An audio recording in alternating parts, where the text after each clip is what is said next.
World's best law of attraction money and success coach అయిన ప్రముఖ షేక్ అన్వర్ గారిచే జూన్ 1 హైదరాబాద్ లో జరిగే one day magic of law of attraction and millionaire mind work shop కి register చేసుకోండి. Welcome to Suman TV. నేను మీ Suman TV Vinayak. June నుంచి December వరకు కనుక మనం చూసుకుంటే అశ్విని నక్షత్రం వారికి ఎస్పెషల్లీ విమెన్కి ఏ విధంగా ఉండే అవకాశం ఉంటుంది, హెల్త్ పాయింట్లో నుంచి చూసినప్పుడు ఎలా ఉండే అవకాశం ఉంటుంది అనేది ఈరోజు మనతో పాటు వేదిక ఆస్ట్రాలజర్ ఉమా గారు ఉన్నారు. అది వారి మాట్లాడి తెలుసుకుందాం. నమస్కారం ఉమా గారు. నమస్తే నాగరాజు గారు.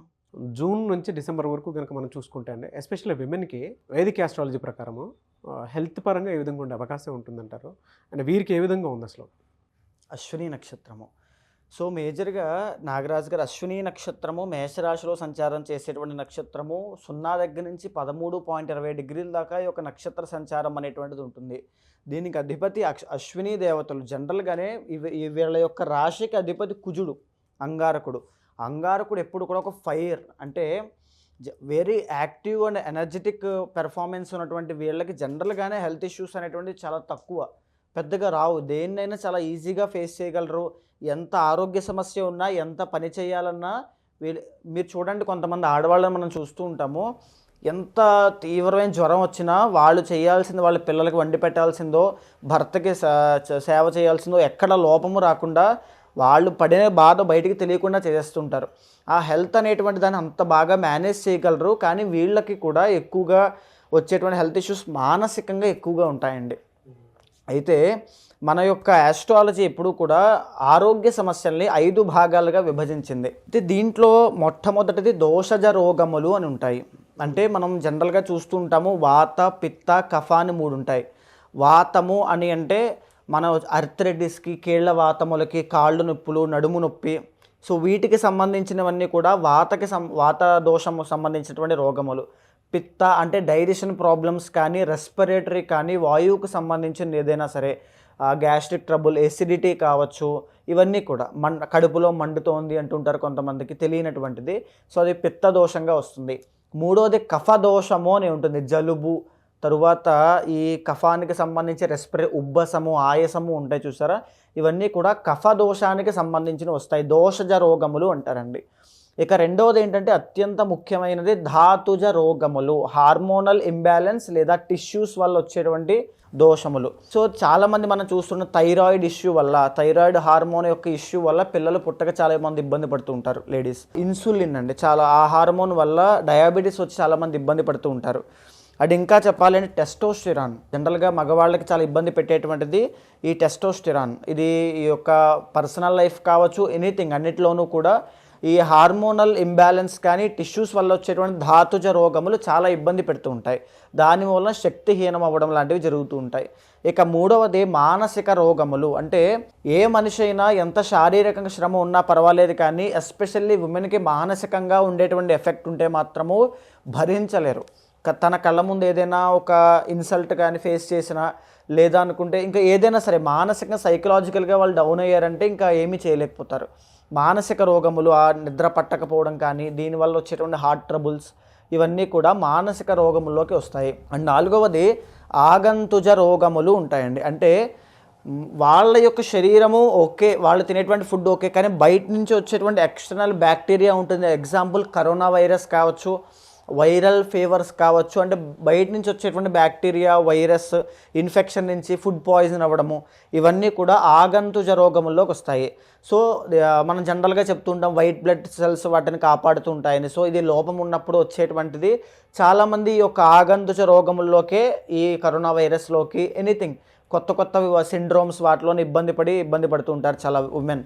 అయితే ఇంకా 5వది కర్మజ రోగములు ఉంటాయండి. అంటే బై బార్న్, పుట్టడంతోనే వీళ్ళకి డెఫిషియన్సీ కావచ్చు, ఆరోగ్య సమస్య కానీ దాంతో పుట్టి చాలా ఇబ్బంది పడుతూ ఉంటారు. కొంతమందికి మాటల విషయంలో, కంటి చూపు విషయంలో, ఆర్ ఎనీథింగ్ అండి, ఏ డెఫిషియన్సీ వల్ల వచ్చేటువంటి కర్మజ రోగములు ఉంటాయి.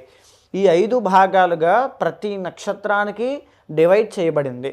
సో ఫర్ సపోజ్ ఇప్పుడు మన అశ్విని నక్షత్రం కోసం మాట్లాడుకుంటున్నాము. అధిపతి కుజుడు, తర్వాత అశ్విని దేవతలు. జనరల్గానే వీళ్ళే 10 మందికి ఆరోగ్య సమస్యలు బాగాలేనప్పుడు వాళ్ళని బాగుపడేలా చేసి ఒక హీలింగ్ పవర్ ఉన్నటువంటి వాళ్ళు.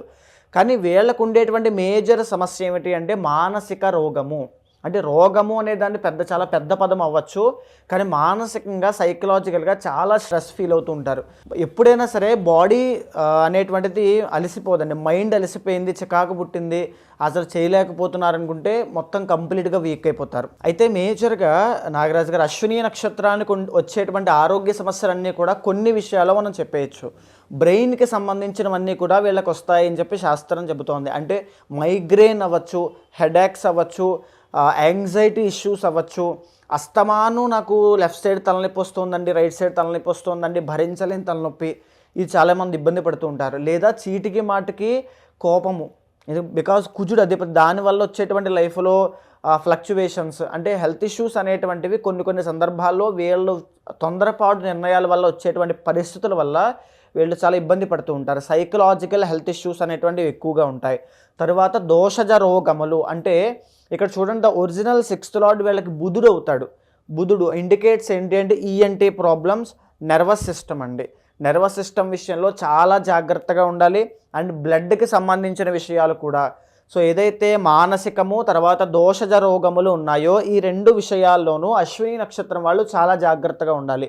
నర్వస్ సిస్టమ్ విషయంలో ఇబ్బంది జరుగుతుంది, అది ఎనీథింగ్ అండి, ఎలా అయినా జరగచ్చు. ఆ చార్ట్, పర్సనల్ చార్ట్ చూస్తే కనుక అర్థమైపోతుంది. తరువాత దోషజ రోగములు, వాతములకి సంబంధించినటువంటి అర్థరైటిస్ కావచ్చు, ఏదైనా సరే ఇవన్నీ కూడా వీళ్ళకి ఇబ్బంది కలిగే అవకాశాలు ఉంటాయి. యాక్చువల్లీ నాగరాజు గారు వీళ్ళకి అశ్విని నక్షత్రానికి మార్చి 30 దగ్గర నుంచి ఏలినాటి శని స్టార్ట్ అయింది. శని 12th ఎప్పుడైతే ఉన్నారో లాస్ అనేటువంటిది ఉంటుంది. స్లోగా హెల్త్ ఇష్యూస్ అనేటువంటి ఇక్కడెక్కడే స్టార్ట్ అవుతాయి. బాగా గమనిస్తే నాగరాజు గారు, ఫస్ట్ ఫేజ్ ఆఫ్ ఏలినాటి శనిని మనము 12వ స్థానంలో శనిగా చూస్తాము. సెకండ్ ఫేజ్ ఆఫ్ ఏలినాటి శని జన్మ శనిగా చెప్తాము. అంటే కంప్లీట్గా ఆరోగ్యం మీదే శని యొక్క ఎఫెక్ట్ ఉంటుంది.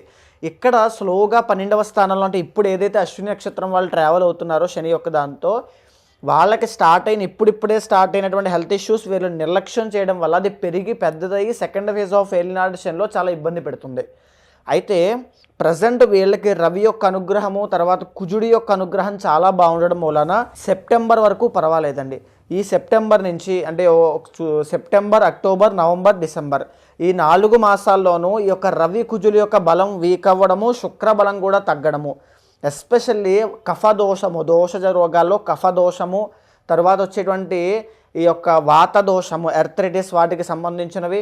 శుక్రబలం వీక్ అవుతుంది కాబట్టి ఆడవాళ్ళకి సంబంధించి కొన్ని పర్సనల్ ప్రాబ్లమ్స్, మెన్స్ట్రువల్ సైకిల్ విషయంలో, వాటి విషయాల్లో కావచ్చు, నరములకు సంబంధించిన ఎనీథింగ్ అండి. వాళ్ళ పర్సనల్ చార్ట్లో అయితే దశ అంతర్దశలు నడుస్తూ ఉంటాయో సెప్టెంబర్, అక్టోబర్, నవంబర్, డిసెంబర్ ఈ 4 మాసాల్లో ఆరోగ్యపరంగా చాలా జాగ్రత్తగా ఉండాలి. అయితే ఖచ్చితంగా ఇవి సీజనల్గా వచ్చేటువంటి హెల్త్ ఇష్యూస్ అండి. ఎప్పుడైతే రవి కుజుడి యొక్క బలం వీక్ అవుతుందో ఖచ్చితంగా హెల్త్ ఇష్యూస్ అనేవి కనబడతాయి. అది మనం ఈజీగా అంచనా వేయచ్చు గోచారంలో.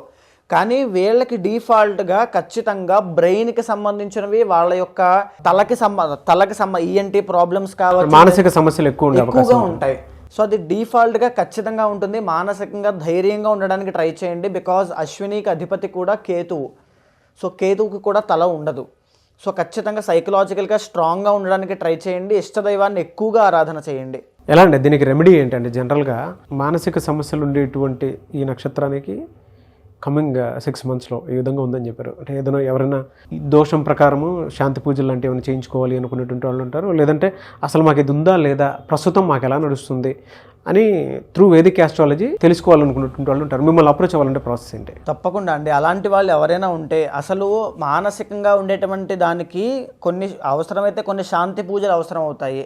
లేదు అనుకుంటే మెడిటేషన్ ప్రాసెస్ ద్వారా, మంత్ర జపము ద్వారా, కొన్ని యాగముల ద్వారా, ఒక ప్రాపర్ గైడెన్స్ ద్వారా జీవితంలో కొన్ని నిర్ణయాలు జీవితంలో ఉండేటువంటి ఆ పరిస్థితులు మార్చేస్తాయి. అప్పుడు ఉండేటువంటి ఆనందము, ఏ పనైనా టైం టు టైం పూర్తవుతుంటే వచ్చేటువంటి ఆనందం చాలా వేరేగా ఉంటుంది. అప్పుడు ఖచ్చితంగా సైకలాజికల్గా చాలా స్ట్రాంగ్ అయిపోతారు. సో ఏదైనప్పటికీ కూడా మీ పర్సనల్ చార్ట్ అనేటువంటిది చాలా ఇంపార్టెంట్ అండి. ఈ గోచారంలోనే మనము ఇలా చెప్తున్నాం అంటే పర్సనల్ చార్ట్లో మీరు ఏదైతే ప్రాబ్లం ఫేస్ చేస్తూ ఉన్నారో దానికి సొల్యూషన్ పర్సనల్ చార్ట్లో ఉంటుంది. దాన్ని ఖచ్చితంగా మీరు ఆచరించండి. ఎవరైనా సరే అలాంటి వాళ్ళు ఉంటే అపాయింట్మెంట్ తీసుకోండి. ఖచ్చితంగా మీకు సపోర్ట్గా నుంచుని ఆ శాంతి పూజలు ఆచరింపజేసి, ఆ మంత్రజపాన్ని ఆచరింపజేసి మీకు మంచి రిజల్ట్స్ వచ్చేలా చేస్తాను. Anyways thank you so much Uma గారు. నమస్తే అండి. చూసారు కదా వీడియో. ఈ వీడియోపై మీ అభిప్రాయాన్ని కమెంట్ బాక్స్లో పోస్ట్ చేయండి. ముఖ్యంగా మీరు కనుక కమింగ్ 6 monthsలో మీకు ఉండేటువంటి ప్రస్తుతం అసలు ఏ విధంగా ఉంది, ఏ విధంగా ముందుకు వెళ్తే బాగుంటుంది అనుకుంటున్న ఎవరైతే ఉన్నారో వేదిక్ ఆస్ట్రాలజీ త్రూ ముందుకు వెళ్ళాలి అనుకుంటే స్క్రీన్ మీద మీకు కాంటాక్ట్ నెంబర్ కనిపిస్తుంది ఉమా గారి, దాన్ని మీరు కాల్ ఆర్ మెసేజ్ వాట్సాప్ చేసి వెంటనే అపాయింట్మెంట్ బుక్ చేసుకోండి. ఈ వీడియో లైక్ చేయండి, షేర్ మాత్రం తప్పకుండా చేయండి. ఇలాంటి మరిన్ని వీడియోస్ కోసం మా ఛానల్ ఫాలో అవ్వండి. Thank you.